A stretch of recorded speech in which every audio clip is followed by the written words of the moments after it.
Stress हा आजच्या जगण्यातला एक अपरिहार्य भाग आहे. चिंता, काळजी यामुळे स्ट्रेस वाढतो आणि त्याचा परिणाम आपल्या मन आणि शरीर या दोन्हीवरती होतो. आता वेगस नर्व स्टिम्युलेशन याच्यासाठी कसं काम करते ते ह्या व्हिडिओमध्ये आपण पाहणार आहोत. त्याचबरोबर शेवटी मी काही मर्म बिंदू सांगणार आहे जिथे मसाज केल्याने स्ट्रेस कमी होतो, एन्झायटी कमी होते, ब्लड प्रेशरवर देखील हे बिंदू काम करतात. वेगस नर्व ही आपल्या शरीरातील एक सर्वात लांब अशी वातनाडी आहे, जी हृदय, फुफ्फुस, पचन संस्था, मेंदू या सगळ्या अत्यंत महत्त्वाच्या अवयवांना एकमेकांशी जोडते. त्यामुळेच जेव्हा आपल्याला कुठल्याही गोष्टीचं टेन्शन येतं, एखाद्या गोष्टीचं दुःख होतं किंवा भयंकर राग येतो, अशा वेळेला आपल्या हृदयाचं एक लक्षण दिसतं आपल्याला की आपलं हृदय जोरजोरात धडधडायला लागतं, श्वासोश्वास जोरात चालायला लागतो, भूक कमी होते, काही खावंसं वाटत नाही. ही लक्षणं वेगस नर्व ह्या सगळ्या महत्त्वाच्या अवयवांना एकमेकांशी जोडत असल्यामुळेच दिसून येतात. एखाद्या पिक्चरमध्ये देखील आपण पाहिलेलं असतं की एखादा मित्र खूप तणावामध्ये असेल तर दुसरा त्याला सांगत असतो की लांब श्वास घे, खोल श्वास घे आणि श्वास सोड असं. तर वेगस नर्व स्टिम्युलेशनसाठी पहिला उपाय जो आहे तो डीप ब्रिदिंग करायचं. म्हणजे श्वास घेताना समजा 4 आकडे मोजेपर्यंत श्वास घेतला, तर श्वास सोडताना मात्र 8 किंवा 6 आकडे मोजेपर्यंत असा सावकाश श्वास सोडायचे. जेव्हा आपण उच्छ्वास जास्त लांबवतो, श्वास सावकाश सोडतो, तेव्हा शरीरातील पॅरासिम्पॅथेटिक नर्वस सिस्टीम ॲक्टिवेट होते आणि आपल्या हृदयाची धडधड कमी होते, मन शांत होते, मेंदूवरचा ताण कमी होतो आणि वेगस नर्वचं सुद्धा स्टिम्युलेशन होतं. असं डीप ब्रिदिंग केल्याने वेगस नर्वकडून मेंदूला एक संदेश जातो की आता संकट टळलेलं आहे, रिलॅक्स व्हायला हरकत नाही, सगळं काही ऑल इज वेल आहे. तर आता फ्लाईट अँड फाईट मोडवरून रिलॅक्स मोडमध्ये जायला काही हरकत नाही. फ्लाईट अँड फाईट मोड म्हणजे काय? तर जो 2 पायांवरती चालणारा मनुष्य प्राणी आहे तो साधारणपणे 3 लाख वर्षांपासून या पृथ्वीवरती उत्क्रांत झालेला आहे आणि त्यातली फक्त अलीकडची एक 10-15 हजार वर्ष मनुष्य शेती करायला लागला आणि हा आत्ताचा आधुनिक मानव तयार झाला. म्हणजे लाखो वर्ष मनुष्य प्राणी जंगलात राहत होता, कुठेतरी भटकत होता, शिकार करून खात होता आणि रात्रीचा एखादा आसरा शोधून झोपत होता. तर अशा वेळेला त्याला सतत सावध राहायची गरज होती. समजा एखादा प्राणी समोरून आला किंवा दुसऱ्या रानटीटोळ्यातला एखादा मनुष्य पाठलाग करत आला, तर अशा वेळेला त्याच्या मेंदूकडून संदेश जायचा आणि हातापायांकडचा रक्तपुरवठा वाढायचा, हृदयाकडचा रक्तपुरवठा वाढायचा, कारण त्यांना जास्त काम करायची गरज असायची. तिथून त्याला एकतर पळावं लागायचं किंवा त्या संकटाशी सामना करायला लढावं लागायचं. परंतु आजच्या काळात मात्र आपल्यासमोरची संकट किंवा आपल्यासमोरचे टेन्शन काय असतात, तर आज मला ऑफिसला जायला खूप उशीर झालाय, एखादा इंटरव्ह्यू आहे, परीक्षा आहे, मी अभ्यास केलेला नाहीये, घरी खूप पाहुणे येणार आहेत. तर अशा वेळेला आपल्याला ताणतणाव जाणवतो, आपण स्ट्रेसमध्ये जातो. परंतु मेंदूला फक्त स्ट्रेसमध्ये जातो एवढंच कळतं. समोर एखादा प्राणी आहे का अवघड पेपर आहे, ह्या गोष्टी मेंदूला डिफरन्शिएट करता येत नाहीत. त्यामुळे लाखो वर्षापूर्वी एखाद्या प्राण्यापासून बचाव करण्यासाठी जी हार्मोन्स आपल्या मेंदूमध्ये स्रवत होती, जी स्ट्रेस हार्मोन ॲड्रेनालिन, कॉर्टिसॉल सारखी मेंदूमध्ये उत्पन्न होत होती, तीच हार्मोन्स जर आपण ह्या साध्या साध्या गोष्टींचं टेन्शन घेतलं तर आपल्या मेंदूकडून स्रवली जातात आणि आपल्याला लाखो वर्षापूर्वीच्या मनुष्याला पळण्यासाठी किंवा लढण्यासाठी ज्या शरीराच्या गरजा होत्या की पळायचं असेल तर हृदय आपलं जोरजोरात चाललं पाहिजे, हृदयाचं पंपिंग फास्ट झालं पाहिजे, तर हे असं पंपिंग आपलं फास्ट व्हायला लागतं. मग ह्याच्यासाठी वेगस नर्व स्टिम्युलेशन हा एक खूप चांगला उपाय ठरू शकतो. यासाठी पहिली गोष्ट आपण बघितली की बॉक्स ब्रिदिंग करायचं किंवा ब्रिदिंगचे एक्सरसाइज करायचे.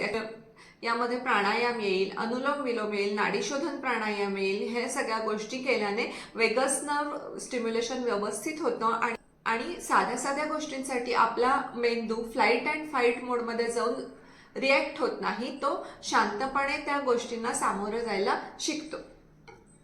आता वेगस नर्व स्टिम्युलेशन करायचा दुसरी पद्धत म्हणजे पूर्वी पहाटेच्या वेळी उठून लोक तोंड धुताना मोठ्या मोठ्याने गार्गलिंग करायची.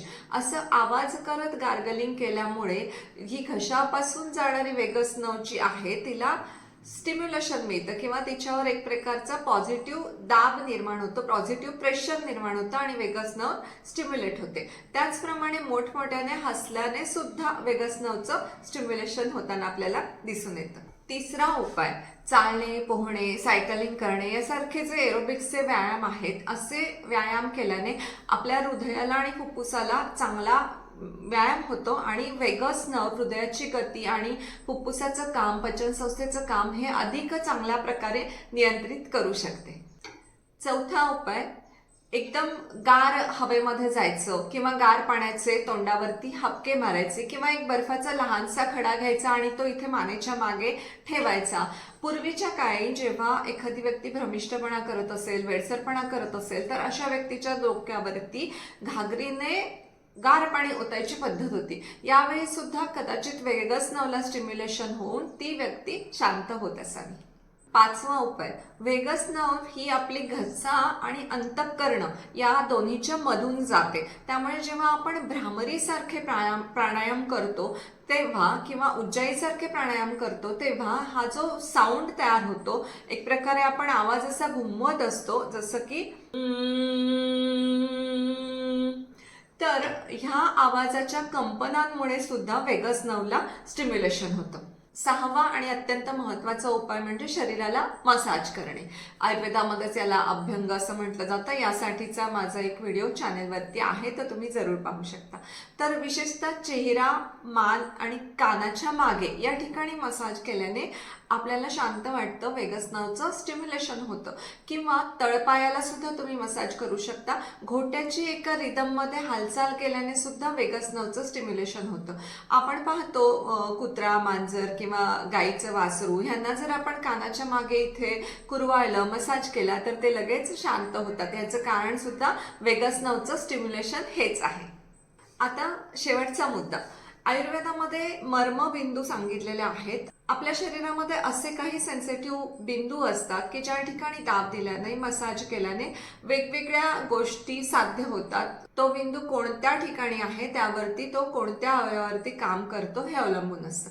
तर आयुर्वेदामध्ये 4 तलहृदय बिंदू सांगितलेले आहेत. हे 4 बिंदू म्हणजे 2 हातांच्या तळव्यांवरती आणि 2 पायांच्या तळव्यांवरती असे 4 बिंदू आहेत. यातला डाव्या हाताचा वरचा जो तलहृदय बिंदू आहे आणि उजव्या हाताच्या अंगठ्याने साधारण मिनिटाला 13 ते 15 वेळा हळूहळू दाब दिल्याने तलहृदय मर्म आपलं जे आहे ते ऍक्टिव्हेट होतं, ते स्टिम्युलेट होतं आणि अँझायटी कमी होते, ब्लड प्रेशर देखील ह्याने कमी होतं. याचा बिंदू ओळखायचा कसा, तर आपलं हे मधलं बोट आहे ते दुमडल्यावरती, तळव्यावरती ज्या ठिकाणी ते स्पर्श करेल तो जो बिंदू आहे तो तलहृदय बिंदू असं आपण म्हणू शकतो. दुसरं मर्म जे आहे ते शंख मर्म.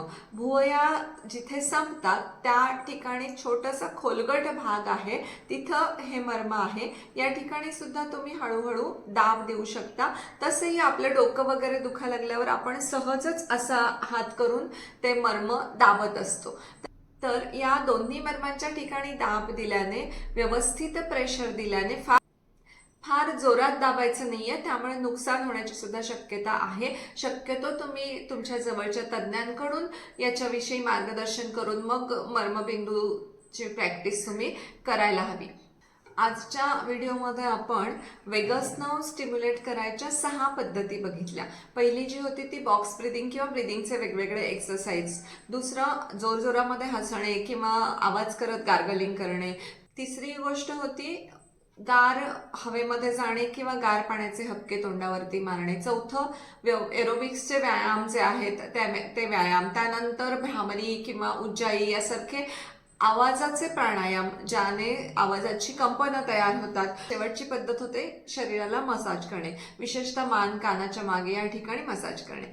आजचा व्हिडिओ तुम्हाला कसा वाटला मला जरूर कळवा आणि तुमच्या मित्रमैत्रिणींना हा व्हिडिओ शेअर करा, त्यांनाही याचा उपयोग होईल.